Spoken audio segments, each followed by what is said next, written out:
ما ينفعش. انت مين حضرتك هنا، اسمك ايه؟ انا محمد ابو صبر.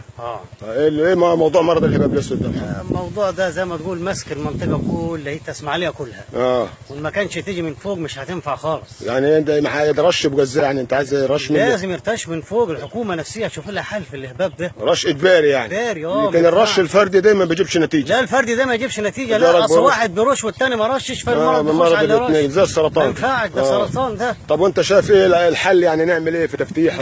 الحل لازم التفتيح والتظبيط والرش يجي من فوق، مش واحد يرش، لا ده الحكومه تشوف لها حل في القصه دي. يمكن نسبه الاصابه السنه دي جامده. جامده قوي. شوف الهباب عامل ازاي. بص الصجر اتدمر والناس عماله تقلع في الصجر، وبعدين الثمر بتاع الصجر بيقل سنه ورا سنه بيقل. يعني خلال سنتين كده المانجا، خلال سنتين ما تلاقيش مانجا، اتدمرت في اسماعيليه خالص. يعني المحصول الاساسي بتاع اسماعيليه. امال الجمعيات الزراعيه بتعمل ايه هنا؟ ما فيش حد، ولا حد بيتحرك، ولا حد بيمشي، ولا حد بيجي، ولا في اي حاجه خالص. يعني انت اجباري لازم اجباري، غير كده ما فيش.